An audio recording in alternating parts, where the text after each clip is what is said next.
Boa noite, tudo bom? Mônica, boa noite. A gente tentou fazer a live pelo Instagram, teve muito problema, acho que é por conta do horário. Enfim, vamos fazer por aqui no Facebook. Vamos começar de novo, do começo. Queria agradecer a todo mundo, queria apresentar a Mônica. A Mônica é uma colega muito bacana, ela é psicóloga, especialista em psicanálise, com uma vasta experiência em população idosa, né? Trabalhou cerca de 10 anos numa clínica específica de idoso na UERJ, e a gente trabalhou e trabalha junto até hoje. A gente tem uma parceria muito bacana com algumas famílias, com alguns pacientes. E, enfim, Mônica, fala um pouquinho sobre você, sobre a sua formação, né? Queria que você se apresentasse. Bom, como a Luciana falou, né, eu sou psicanalista, tá, da Clínica Laços. Meu contato com a clínica de idosos foi no NAI, da UNAT, entendeu? Né? Eu tenho especialização em gerontologia, né? E, enfim, é basicamente isso. Sim, então, a Mônica é uma grande parceira, como eu falei, a gente tem mania de fazer uns cursos juntas, né? E alguns temas que a gente tem um carinho muito especial são os temas associados, relativos ao cuidado paliativo. E dentro do cuidado paliativo, a gente conversa muito sobre morte, né? A gente conversa sobre a impressão que as pessoas têm a respeito da morte, o fato delas evitarem falar do assunto, como elas encaram quando perdem uma pessoa querida, qual é a reação de cada um, o luto, né? Aos pouquinhos a gente vai estudando, a gente tem interesse nesse assunto. E num contexto tão intenso, tão importante de pandemia, em que muitas pessoas estão perdendo muitos entes queridos e muitas pessoas próximas, e muitas das vezes ao mesmo tempo, fica bastante evidente esse medo da morte. E esse medo, de certa forma, ele é até um pouco exacerbado e um pouco acentuado por conta da mídia, né, que piora um pouco as coisas, aumenta demais, explora a desgraça, e a gente está vendo aí uma coletividade de pessoas ansiosas, trancadas dentro de casa, a procura, né, pelo psicólogo aumentou absurdamente, né, também se descobriu o atendimento remoto, né, o atendimento que todo mundo tem usado o WhatsApp, né, as videoconferências, e isso basicamente triplicou. Então, queria que você, Mônica, contasse para a gente como é que tem sido a experiência, né, de lidar com essas situações agora nesse contexto de pandemia, como tem sido isso nesse contexto atual, e depois a gente vai conversando sobre estratégias, se existem, se não existem, o que a gente pode fazer de forma personalizada para cada pessoa. Queria que você falasse. Esse contexto do vírus trouxe a questão da morte, né, que a gente sempre evita falar. É a única certeza que a gente tem. A morte é um fenômeno biológico, tá? Morremos porque nascemos, é um processo irreversível. Se nascemos, um dia morreremos, tá? E não há como evitar isso, mas a gente evita falar disso, tá? A morte, na verdade, né, ela torna a vida suportável. Isso são palavras de Lacan, psicanalista francês, né? Ela torna a vida suportável por quê? Imagine vocês como é que seria se eu dissesse para vocês agora que a vida de vocês não vai ter fim, que vai ser um deslizar constante, né? Como é que seria isso? Né? A morte nos coloca uma questão, ela traz angústia, ela traz sofrimento, mas ela também dá movimento à vida.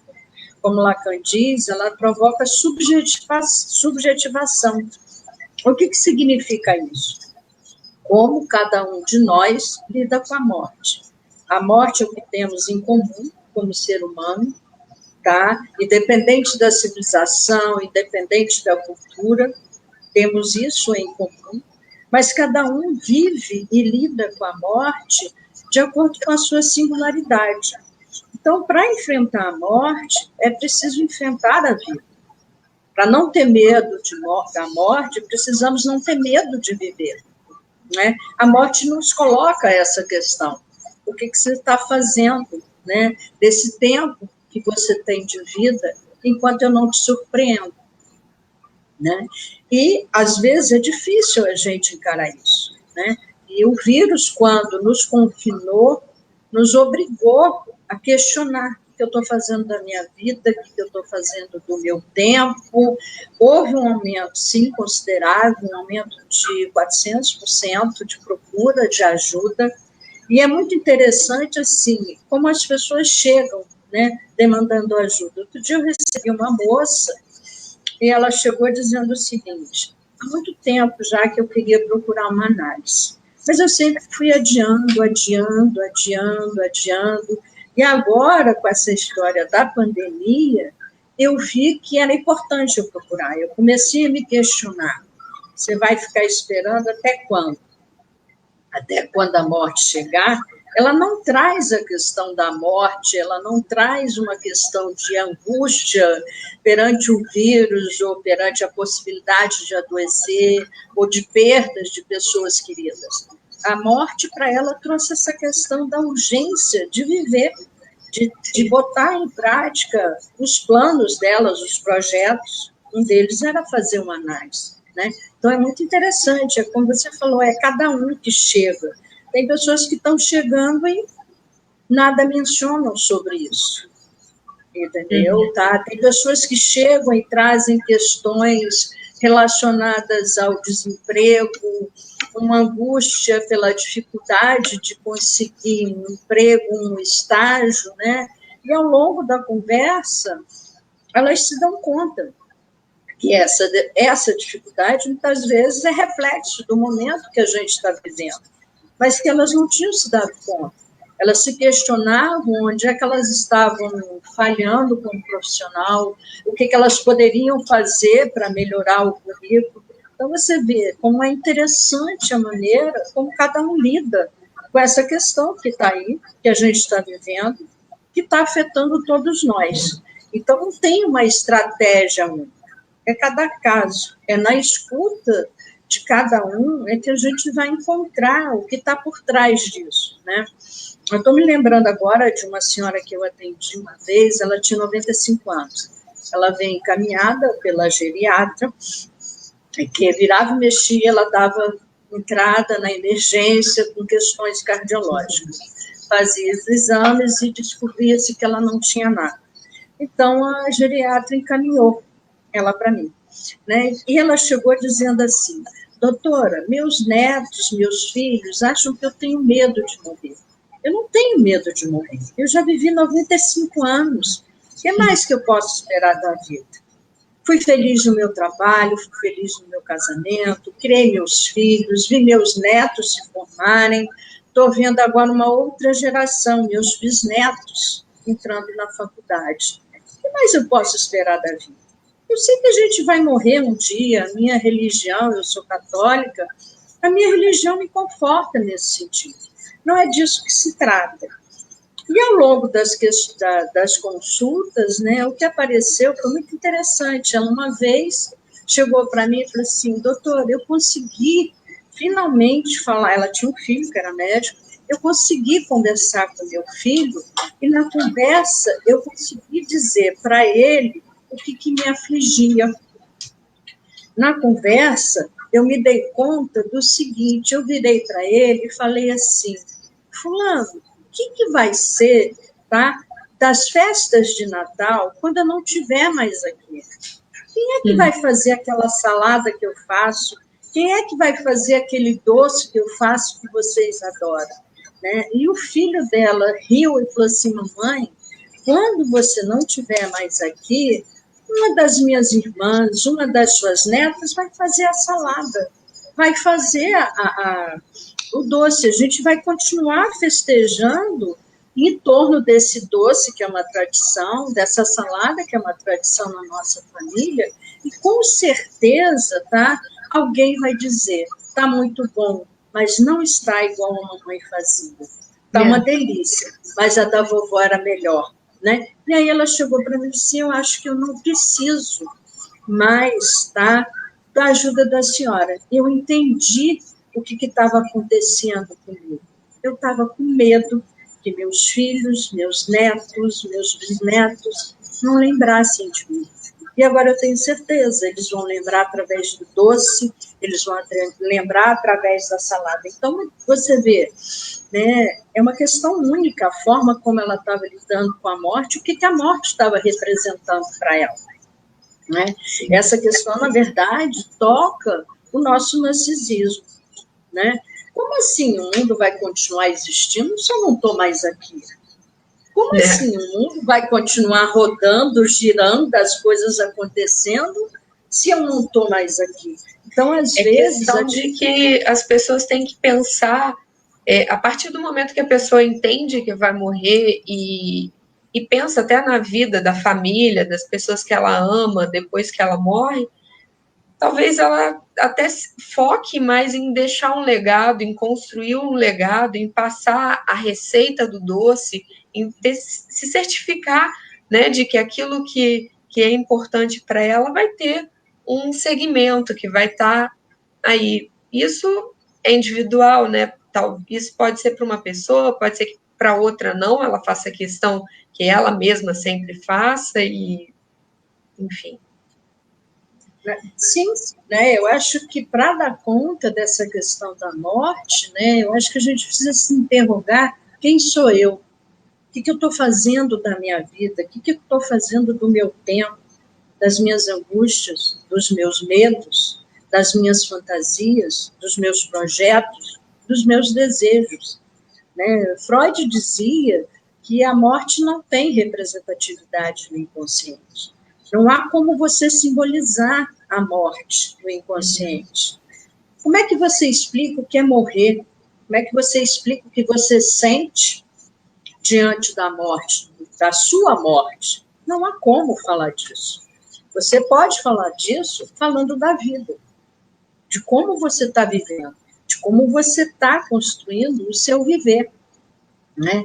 Já Lacan, ele fala o seguinte, que a morte é que torna a vida suportável, tá? Exatamente por conta disso, porque a gente sabe que um dia a gente não vai estar mais aqui. Isso aqui traz uma certa urgência, e essa questão da urgência é importante. Como que eu lido com ela? Eu posso lidar com ela daquela forma assim, que eu entro em pânico, como se eu fosse morrer amanhã, e aí eu tenho que fazer tudo, eu tenho que resolver tudo, tá? Como essa urgência pode me pôr em movimento. Eu não tenho todo o tempo do mundo. Então, se eu quero fazer uma aula de dança, é agora. Se eu quero fazer uma faculdade, é agora, né? Então, eu paro de postergar. Né? E a gente viu isso muito na pandemia. Pessoas que nunca tiveram tempo. Pessoas que começaram a aprender a cozinhar porque sempre quiseram e nunca tiveram tempo. Né? Então, a questão do vírus também trouxe isso. O que você está fazendo com o seu tempo? Né? O que você está fazendo que tem assim, que você gosta? Né, que diz algo de você. Seja aprendendo um instrumento musical, alguém vai para o piano, o outro vai para violão, isso está marcando alguma coisa de quem sou eu, está dizendo alguma coisa de quem sou eu. Né? A clínica com idosos, ela é muito importante, sim, ela traz uma experiência interessante, porque essa questão permeia a clínica com idosos. E aí a gente vê como essa questão se apresenta de forma diferente para cada um. Eu nunca me esqueço, uma das primeiras idosas que eu atendi, ela tinha 90 anos, e ela chegou para mim e falou assim, doutora, tá, eu tenho dedo podre. Toda escolha que eu faço na minha vida é com dedo podre. Qualquer coisa que a senhora me peça para escolher, eu escolho com dedo podre. E eu não quero isso mais. Eu estou aqui para isso.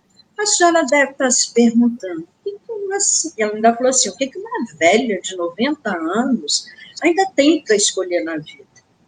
Doutora, estar aqui é uma escolha. Estar viva é uma escolha. Então, se ainda estou viva, eu tenho escolhas. E eu não quero mais fazer escolhas erradas. Você vê que interessante, né? Ela estava trazendo a questão do tempo, ela estava abordando um tempo que resta para ela, né? E das escolhas que ela queria fazer. E escolhas mais acertadas, escolhas que não fossem com o dedo podre, né? Então, você vê como é rico. Não tem a ver com a idade, né? Como ela falou, uma velha de 90 anos vai escolher o quê? Não há mais o que escolher. E é o que ela falou. Estar vivo é uma escolha. Estar buscando uma ajuda para algo que me aflige, que me angustia, que me faz sofrer, é uma escolha. Né? Então, isso é que é importante. Né? A morte traz angústia, traz sofrimento, tá? Mas traz movimento também. Eu não posso paralisar diante da morte. Eu vejo que as pessoas têm essa dificuldade de falar da morte, assim como tem a mesma dificuldade que as pessoas têm de falar e de enfrentar a questão do morrer, tem da questão do envelhecer. Né? As pessoas, quando percebem, já estão envelhecidas, né? Mas não conseguem olhar para frente, que vão continuar envelhecendo, né? Assim como a pessoa também não consegue enxergar e agir de acordo com o fato de que vai morrer. Isso é uma coisa que eu percebo no dia a dia, né? No cuidado com pessoas idosas. Elas não planejam o envelhecimento, na grande maioria, e não planejam exatamente porque não querem chegar no final da rua, né? Naquela rua que tem sem saída, que é o muro que está lá no final e que a gente simboliza isso como a morte.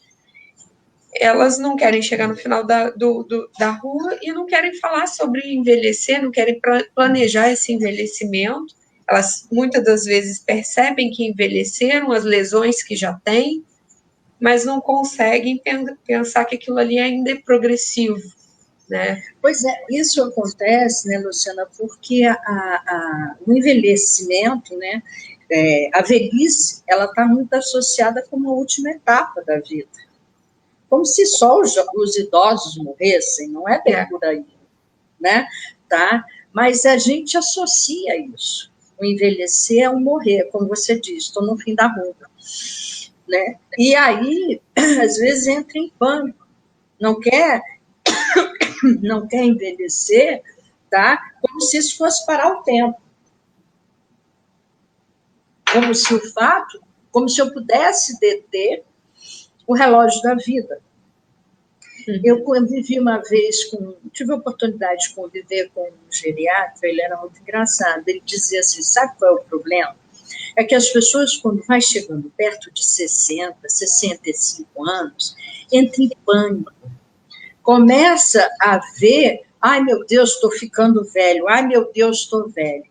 E ele dizia assim, sabe aquela história que conta pra gente quando a gente é pequena, que tem a sementinha do papai que junta junto com a sementinha da mamãe? Pois é, a gente começa a envelhecer quando essas duas sementinhas se juntam. Sim. Né? E aí ele foi fazendo toda uma analogia, né? De um bebê que quando nasce, né, um bebê, uma criança de 1 ano, de 2, uma criança de 1 ano, ela já passou por um processo de envelhecimento. Sim. Uma criança de 2 é mais velha que uma criança de 1. né? Então, ele foi falando, a gente começa a envelhecer quando junta as duas sementinhas, mas as pessoas estabelecem, ele ainda diz assim, prazos de validade, né? Eu estou envelhecendo quando eu vou chegando nos 50, quando eu vejo a aposentadoria bater na minha porta, né? Hoje em dia a gente sabe que tem pessoas de 45, 50, 55 anos que começaram a trabalhar cedo e que estão se aposentando e que têm ainda um bom tempo de vida, e como você falou, né? Da mesma forma que as pessoas às vezes não se preparam para o envelhecimento, elas também não se preparam para a aposentadoria.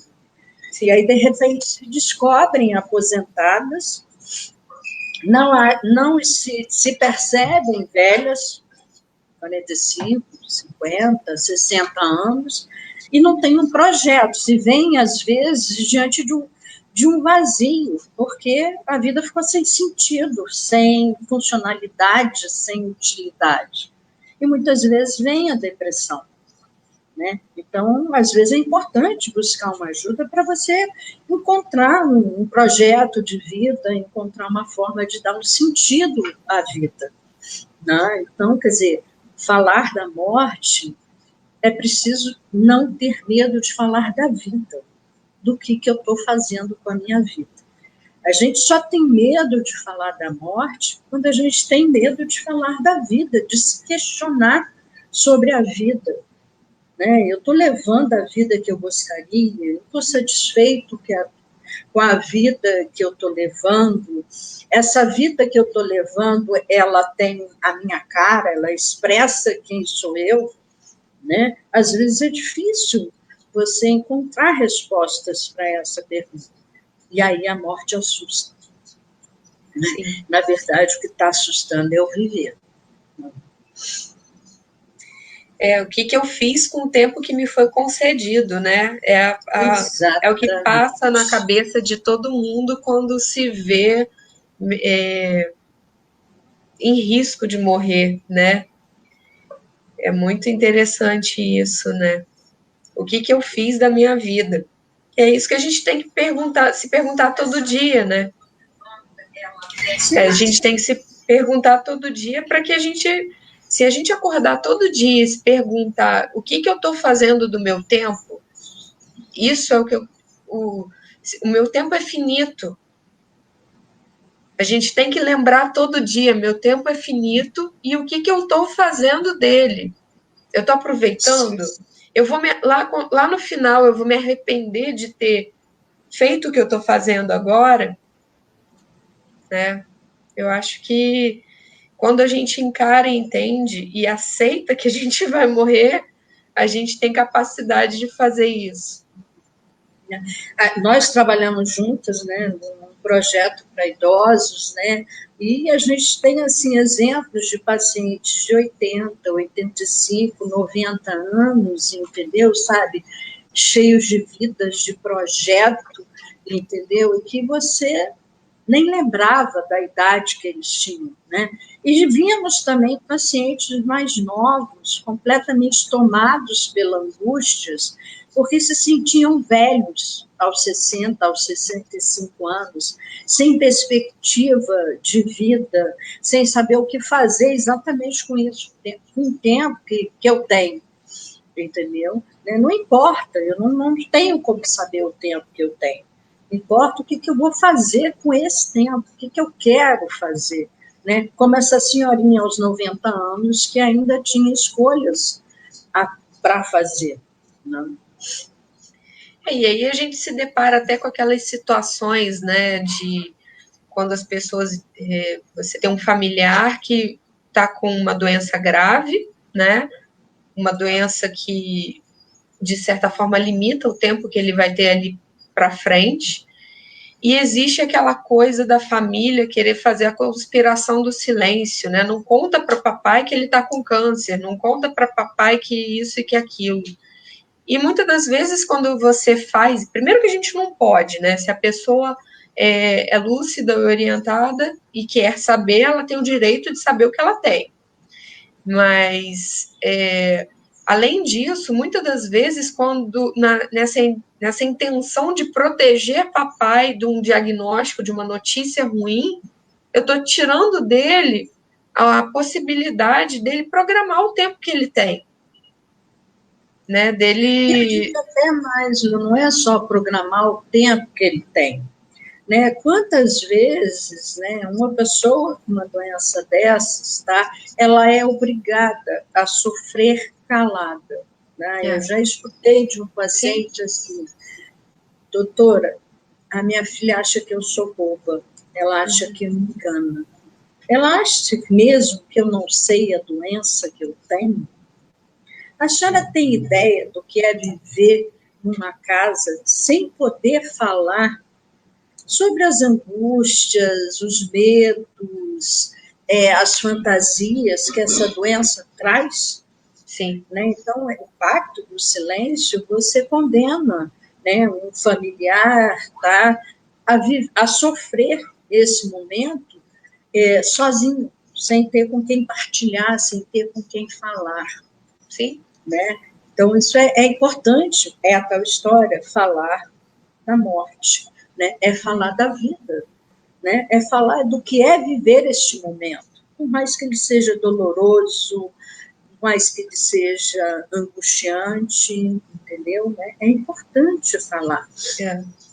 Nesse tabu do não falar, né? E nessa ânsia de tratar sofrimento, a gente vê isso na prática, que a maior parte dos pacientes sofrem muito mais do que se tivessem tido a oportunidade de dividir, de conversar e de expressar aquilo que estão sentindo. Pois é, temos que falar sobre a morte, né? Sim, cada vez mais. Temos que falar sobre a morte, tá? Porque ela faz parte da vida, né? Ela é um fenômeno biológico, né? É um fenômeno da vida, né? Não há como viver sem pensar, né? Sem saber que um dia vamos morrer. Nós não vivemos pensando nisso porque seria angustiante. A morte ela é tão importante, Luciana, que ela nos faz filosofar. Ela nos faz buscar o sentido da vida. É quando um paciente chega para mim e pergunta, doutora, viver é isso? Qual o sentido de viver se um dia a gente vai morrer? Né? É uma forma de você filosofar. E é você que vai encontrar essa resposta. O profissional de saúde ele vai te ajudar, ele vai estar ali para te acolher, para ajudar você a refletir e encontrar essa resposta. Não vai dar a resposta para você.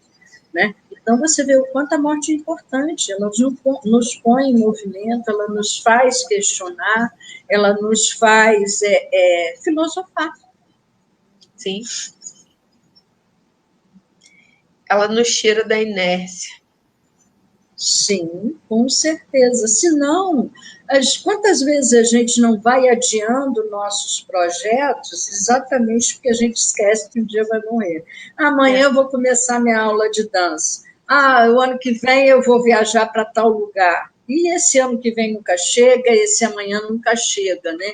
Então, a morte, nesse sentido, ela marca um tempo.